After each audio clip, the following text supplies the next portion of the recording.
Hello friends, आज की इस वीडियो में हम डिस्कस करेंगे मैथमेटिक्स थ्योरम गणितीय प्रमेय के बारे में। सो फ्रेंड्स, यह टॉपिक इस सब्जेक्ट का 10th पार्ट है। इसके पहले हमने प्रीवियस वीडियो में देखा जितने भी इंडियन और वेस्टर्न मैथमेटिशियन हैं उनके बारे में। सो जैसा कि हमने उन प्रीवियस वीडियो के थ्रू यह जाना कि जितने भी मैथमेटिक्स थ्योरम हैं, फार्मूलाज है, वो बहुत सारे मैथमेटिशियंस द्वारा दिया गया है ना। और हमने प्रीवियस अपने जो भी स्कूल टाइम में, कॉलेजेस में बहुत सारे थ्योरम्स को हमने प्रूफ किए हैं, उनके बारे में हमने स्टडी करा है। बट आज का यह टॉपिक बहुत ही डिफरेंट और इंटरेस्टिंग होने वाला है, क्योंकि इस वीडियो में हम जानेंगे कि मैथमेटिक्स थ्योरम एक्चुअल में होता क्या है, ये कितने टाइप्स के होते हैं, मैथमेटिक्स थ्योरम को प्रूफ करते टाइम हमें किन किन बातों का ध्यान रखना चाहिए, एक स्टूडेंट के पॉइंट ऑफ व्यू से भी और एक टीचर के पॉइंट ऑफ व्यू से भी, है ना। तो इस प्रकार से इस वीडियो में आगे बढ़ने से पहले हम कुछ इंपॉर्टेंट पॉइंट्स देख लेते हैं जिनके थ्रू हम इस वीडियो में डिस्कशन करेंगे।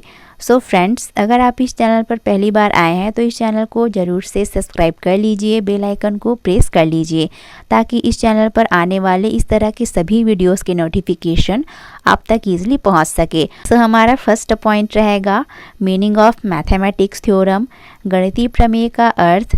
सेकंड पॉइंट में हम देखेंगे टाइप्स ऑफ मैथमेटिक्स थ्योरम, गणितीय प्रमेय के प्रकार। फिर थर्ड पॉइंट रहेगा important facts of mathematical theorem, गणितीय प्रमेय के महत्वपूर्ण तथ्य। सो जैसा कि हमने प्रीवियस वीडियो में भी डिस्कशन किया हुआ है कि मैथमेटिक्स सब्जेक्ट अपने आप में एक इंडिपेंडेंट सब्जेक्ट है ना, एक स्वतंत्र विषय है। सो इस प्रकार से इसके बहुत सारे फार्मूलाज हैं, थ्योरम्स हैं, अपने आप में बहुत सारे फैक्ट्स हैं। तो इन थ्योरम्स के जो भी फैक्ट्स हैं उसके बारे में हम इस पॉइंट में डिस्कशन करेंगे। फिर नेक्स्ट पॉइंट में हम देखेंगे useful things related to mathematical theorems, गणितीय प्रमेय से संबंधित महत्वपूर्ण या फिर उपयोगी बातें। फिर नेक्स्ट पॉइंट में हम डिस्कशन करेंगे the inverse of the theorem, प्रमेय का विलोम। सो फ्रेंड्स, ये पॉइंट थोड़ा डिफरेंट है बट ये मैथमेटिक्स थ्योरम से ही रिलेटेड है जिनके बारे में आपको जानने चाहिए और इस टॉपिक के आपके एग्ज़ाम में पूछे जाने के मैक्सिमम टू मैक्सिमम चांसेस रहते हैं। सो नेक्स्ट पॉइंट रहेगा इनवर्स ऑफ थ्योरम, प्रमेय का प्रतिलोम। फिर नेक्स्ट पॉइंट में हम देखेंगे काउंटर इंट्यूटिव या फिर पॉजिटिव ऑफ थ्योरम, प्रतिधनात्मक। फिर लास्ट में हम इनका थोड़ा सा कंक्लूजन देखेंगे। तो चलिए फिर शुरू करते हैं।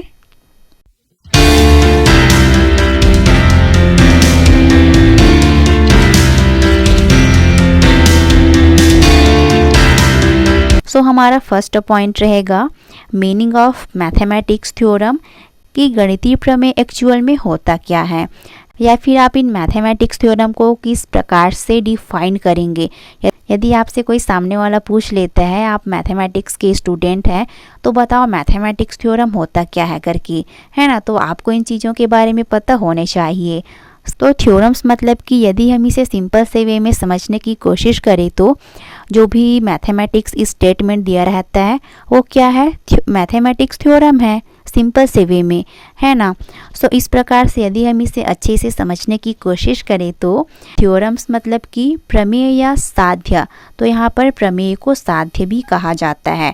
और सो फ्रेंड्स, हम यहाँ पर कुछ पॉइंट रिमेंबर कर सकते हैं जिसमें हमने अपने previous video philosophical perspective of education subject में हमने डिस्कशन किया हुआ है जॉन डेवी का इंस्ट्रूमेंटलिज्म और एक्सपेरिमेंटलिज्म वाले टॉपिक में, है ना, जिसमें हमने इंस्ट्रूमेंट मतलब कि साधन और डेस्टिन मतलब कि हमारा लक्ष्य, जिसे साध्य कहा जाता है।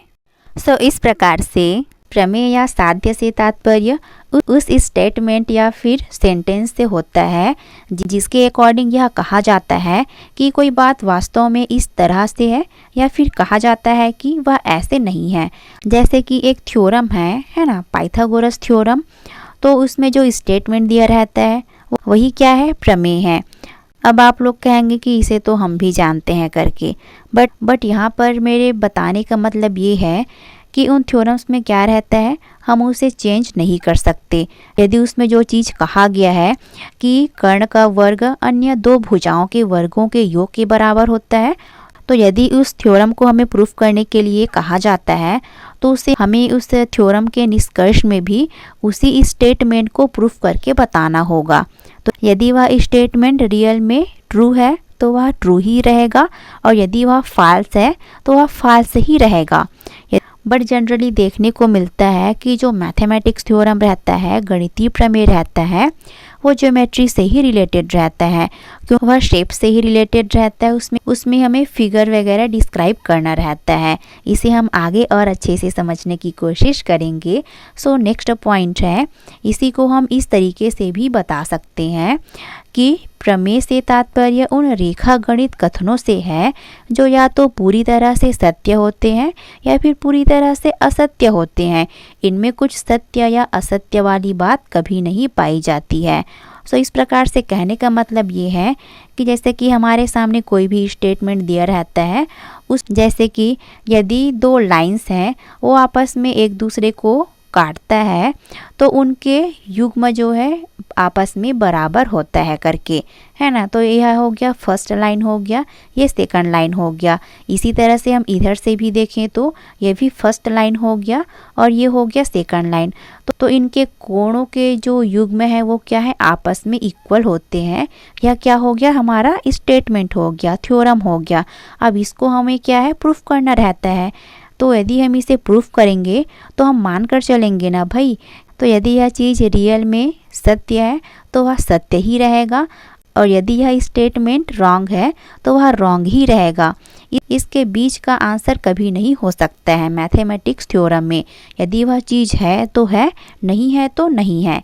सो फ्रेंड्स, आई होप कि आपको मैथमेटिक्स थ्योरम के बारे में अच्छे से समझ में आ गए होंगे और आपको न्यू चीज़ें जानने को मिली होंगी। अब नेक्स्ट पॉइंट है टाइप्स ऑफ मैथमेटिक्स थ्योरम, गणितीय प्रमेय के प्रकार। तो इसे हम अप्रोचेस के बेसिस पर देखें तो उपागम के आधार पर देखें तो मैथमेटिक्स थ्योरम के 2 टाइप्स होते हैं। एक होता है थ्योरम स्टेटमेंट, मतलब कि प्रमेय कथन, और इसका सेकंड टाइप होता है कंस्ट्रक्शन प्रॉब्लम, रचना समस्या। तो इसे आपको सिंपल सा ध्यान में रखना है कि जो भी हमें स्टेटमेंट दिया रहता है वो क्या हो गया, मैथमेटिक्स थ्योरम का फर्स्ट टाइप हो गया। और उस स्टेटमेंट को जब हम सॉल्व करते हैं, उसमें हम जो भी फिगर बनाते हैं, उसका एनालिसिस करते हैं, वो क्या हो गया, रचना समस्या है। या क्या हो गया, इसका सेकंड टाइप हो गया। बस इसमें आपको इसका नाम बस पता होना चाहिए। अब नेक्स्ट पॉइंट है गणितीय प्रमेय की प्रक्रिया या चरण, स्टेटमेंट इन प्रोसेस और step of a mathematical theorem. So friends, मैं आप लोग को यहाँ पर सजेस्ट करूँगी कि आप इस पॉइंट पर आगे बढ़ने से पहले यहाँ पर पाइथागोरस थ्योरम को एग्जाम्पल के रूप में डिस्क्राइब कर लीजिएगा अपनी कॉपी में। तो इसमें जो भी मैथमेटिक्स थ्योरम रहता है उसके कितने स्टेप होते हैं इसके बारे में हम इस पॉइंट में डिस्कशन करेंगे। सो हमारा जो थ्योरम रहता है उसका फर्स्ट स्टेप क्या रहता है, उसका स्टेटमेंट ही फर्स्ट स्टेप रहता है, मतलब कि प्रमेय कथन। फिर सेकंड स्टेप क्या रहता है, उस स्टेटमेंट से रिलेटेड जो भी हम फिगर बनाते हैं, आकृति बनाते हैं, वो क्या हो गया, हमारा सेकंड स्टेप रहता है। फिर हमारा नेक्स्ट स्टेप आता है परिकल्पना, हाइपोथेसिस। हम जिस चीज़ को प्रूफ करना रहता है उसे हम मान कर चलते हैं। फिर नेक्स्ट स्टेप आता है हमारा जो भी प्रूफ करने वाला स्टेटमेंट रहता है उसे हम डिस्क्राइब कर देते हैं। फिर उसके जस्ट स्टेप में आता है आवश्यक रचना, कि कुछ और भी एक्स्ट्रा फिगर वगैरह, आकृति वगैरह बनाना रहता है, उसे हम डिस्क्राइब कर देते हैं। फिर लास्ट स्टेप आता है हमारा इन सभी पॉइंट का एनालिसिस करने के बाद इसका हम उत्पत्ति करते हैं, इसे हम प्रूफ करते हैं। सो फ्रेंड्स, यदि हम इस पॉइंट को सिंपल से वे में समझने की कोशिश करें तो आपको अपने माइंड में सिर्फ ये कॉन्सेप्ट क्लियर करना है। मान लो कि हमारे सामने कोई मैथमेटिक्स थ्योरम है, अब इस थ्योरम को हमें प्रूफ करना है, तो उसको प्रूफ करते टाइम हमें किन किन स्टेप्स को फॉलो करना रहता है, उन पॉइंट्स को यहाँ पर हमें डिस्क्राइब कर देना है। सो आई होप कि आपको ये पॉइंट अच्छे से समझ में आ गए होंगे। अब नेक्स्ट पॉइंट है important facts of mathematical theorems, गणितीय प्रमेय के महत्वपूर्ण तथ्य। सो फ्रेंड्स, यदि हम इस पॉइंट को सिंपल से वे में समझने की कोशिश करें तो मैथमेटिक्स थ्योरम को प्रूफ करने से पहले इन निम्न चीज़ों के बारे में पता होने चाहिए, और इसके एंड में मैं आपको कुछ चीज़ें बताऊंगी जिससे कि आपको इस पॉइंट को समझने में आसानी होगी। सो फर्स्ट पॉइंट है रेखा गणित या फिर जो भी ज्योमेट्री से रिलेटेड शब्दावली, कॉन्सेप्ट, जो भी स्वयं सिद्ध और अभिगृहित, मतलब कि जो भी फार्मूलाज होते हैं, पहले से जो भी स्टेटमेंट दिया रहता है उसके बारे में हमें पता रहना चाहिए। फिर नेक्स्ट स्टेप आता है कि इन थ्योरम्स को प्रूफ करते टाइम हमें पहले जो भी प्रीवियस नॉलेज रहता है उसके बेसिस पर उसे स्टार्ट करना चाहिए, है ना। जैसे कि हमारे टीचर होते थे तो उन लोग क्या है, हमारे जो भी प्रीवियस लेसन है या फिर जो भी हम प्रीवियस क्लास में स्टडी किए रहते थे उससे रिलेट करते हुए हमें क्या है स्टडी कराया जाता था। सो इस प्रकार से इन थ्योरम्स को हमें प्रीवियस नॉलेज से स्टार्ट करते हुए उन्हें सीक्वेंस वाइज और सिस्टमेटिक ढंग से आगे बढ़ाना चाहिए। फिर नेक्स्ट स्टेप आता है हमारा, सो इस पॉइंट्स के पहले मैं एक पॉइंट और इंक्लूड करना चाहूँगी कि उस थ्योरम में हमें जो भी प्रूफ करना रहता है उसका हमें सही एनालिसिस करने के लिए जो भी पहले से प्रूफ रहता है या फिर जो भी फार्मूलाज रहता है उनकी हमें हेल्प लेनी चाहिए, जिससे कि हम उन थ्योरम्स को आसानी से प्रूफ कर सकें। फिर नेक्स्ट स्टेप आता है हमारा, बिना उचित प्रमाण के कोई भी स्टेप एक्सेप्ट नहीं करना चाहिए। सो इन थ्योरम्स को प्रूफ करने के लिए हमें 3 स्टेप को फॉलो करने पड़ते हैं। फर्स्ट स्टेप रहता है प्रैक्टिकल से रिलेटेड, हमें उनका प्रयोग संबंधी अध्ययन करना चाहिए। फिर सेकंड स्टेप आता है हमारा उसका एनालिसिस करना चाहिए, और थर्ड स्टेप आता है कि हम जो भी चीज़ को एनालिसिस किए रहते हैं उसका हम एक एक करके डीपली स्टडी करना चाहिए, उसका संश्लेषणात्मक विवेचन करना चाहिए। फिर इस मैथमेटिक्स थ्योरम का लास्ट फैक्ट ये है कि इन थ्योरम को प्रूफ करने के बाद हमें इसका थ्योरेटिकली और प्रैक्टिकली यूज़ करने पर एम्फेसाइज करना चाहिए, जिससे कि बच्चे को इन थ्योरम्स को समझने में आसानी होगी और इन थ्योरम्स को वह अपने डेली लाइफ में भी अप्लाई कर सके करके। सो फ्रेंड्स, आई होप कि आपको मैथमेटिक्स थ्योरम से रिलेटेड जो भी इम्पॉर्टेंट फैक्ट्स हैं वो आपको समझ में आ गए होंगे। सो इन फैक्ट्स को समझने के लिए आपको एक पॉइंट को ध्यान में रखना है कि इस पॉइंट को आपको स्टूडेंट के पॉइंट ऑफ व्यू से समझने की कोशिश करनी है कि हमें मैथमेटिक्स थ्योरम को प्रूफ करते टाइम किन किन बातों का ध्यान रखना चाहिए, किस तरीके से प्रूफ करना चाहिए करके। फिर आपको ये सभी पॉइंट आसानी से समझ में आ जाएंगी। नेक्स्ट पॉइंट है गणितीय प्रमेय से संबंधित उपयोगी बातें, useful things related to mathematical theorems. So इसमें से फर्स्ट पॉइंट है, तो इन मैथमेटिक्स थ्योरम के अकॉर्डिंग पहले शीर्षक के रूप में उस स्टेटमेंट को दिया जाता है। सो फ्रेंड्स, यदि हम इस पॉइंट को सिंपल से वे में समझने की कोशिश करें तो इस पॉइंट को आपको टीचर के पॉइंट ऑफ व्यू से देखना है। सो फ्रेंड्स, आई होप कि मैं जो कहना चाह रही हूँ वो आप समझ पा रहे होंगे। सो सेकंड पॉइंट है, स्थापित किए जाने वाले परिणाम को कथनों के द्वारा सिखाया जाता है ना। तो हमारा जो थ्योरम्स रहता है उसमें हम शीर्षक किसको देते हैं, उस स्टेटमेंट को ही पहले दे देते हैं। फिर हमारा सेकंड स्टेप क्या आता है कि हमें जो भी प्रूफ करना रहता है उसे हम शुरू में ही लिख लेते हैं, है ना। उसे हम स्टेटमेंट के थ्रू सिखाया जाता है बच्चों को। फिर थर्ड स्टेप आता है कि अगले चरण में विश्लेषण का कार्य किया जाता है, एनालिसिस किया जाता है। फिर नेक्स्ट स्टेप आता है कि कथनों को तार्किक अनुक्रम में क्रमबद्ध किया जाता है। The statement are arranged in a logical sequence. So friends, इस पॉइंट से पहले आपको एक पॉइंट को और इंक्लूड करना चाहिए, वो ये है कि इसमें हमें नॉर्मलाइजेशन का प्रोसेस को फॉलो करना रहता है। पहले हम इसे सामान्य करेंगे, मतलब कि इस स्टेटमेंट को एनालिसिस करने के बाद हम इसका नॉर्मलाइजेशन करेंगे, सामान्यीकरण करेंगे।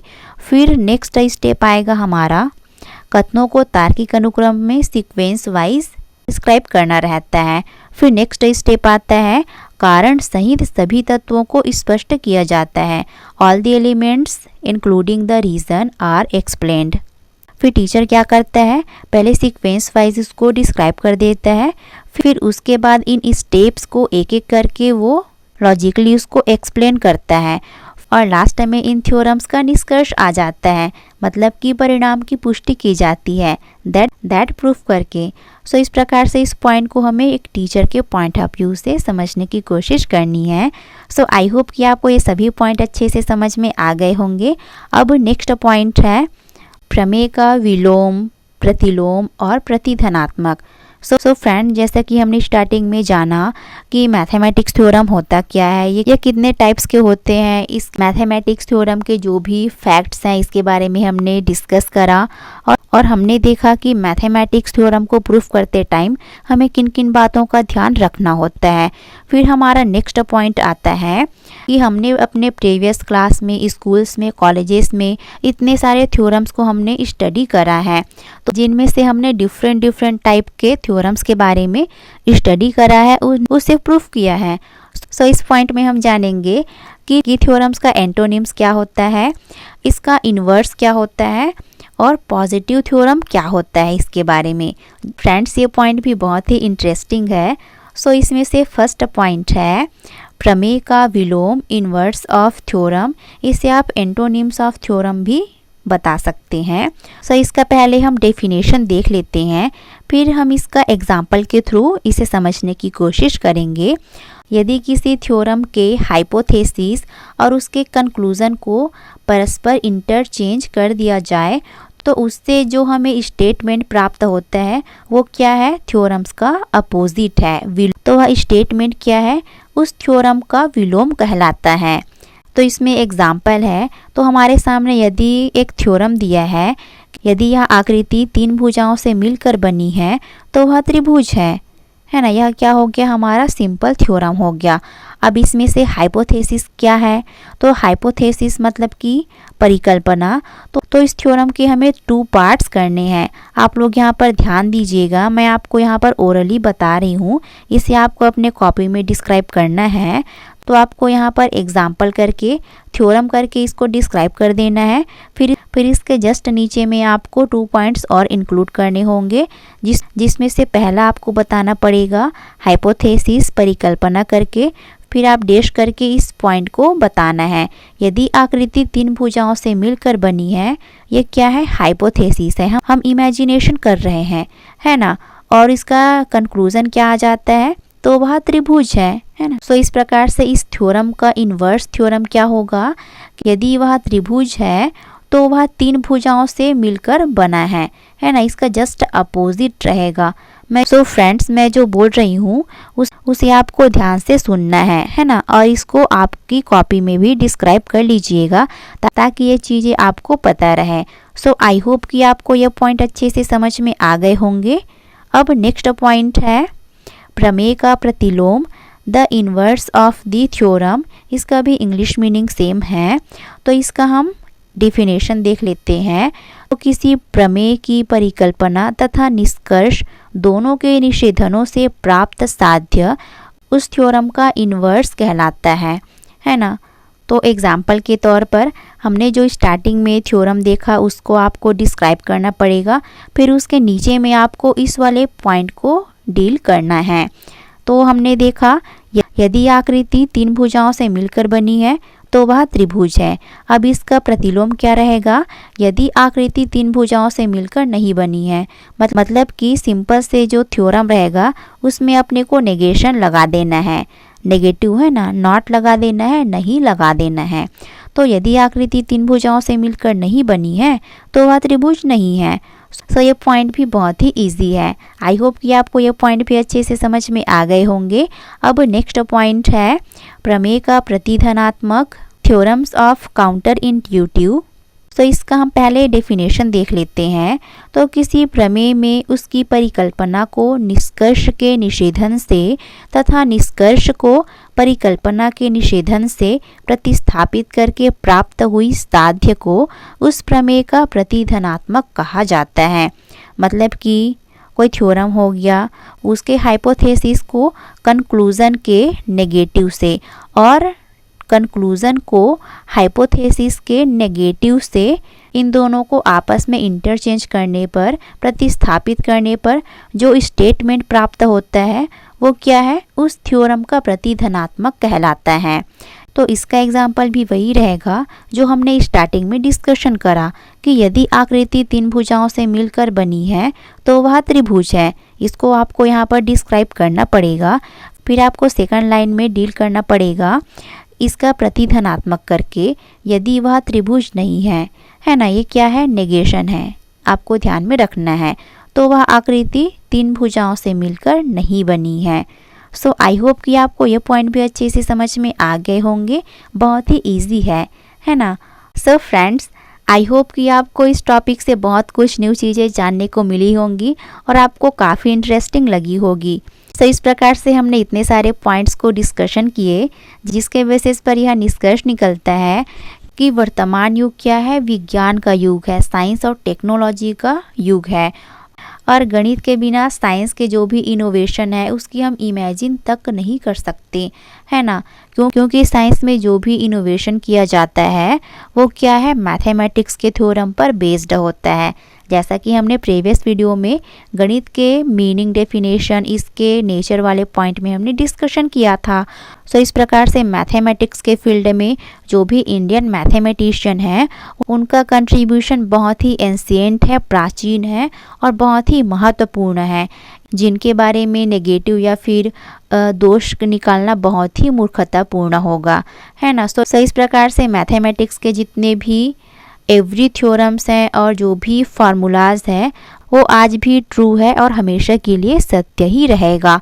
सो फ्रेंड्स, आई होप कि आपको मैथमेटिक्स थ्योरम टॉपिक्स अच्छे से समझ में आ गए होंगे जिसे मैंने इजी से इजी वे में बताने की कोशिश करी है। सो इसका PDF आपको टेलीग्राम चैनल B.Ed मंत्रास में मिल जाएगा। तो इसे आप वहां जाकर ज्वाइन कर सकते हैं।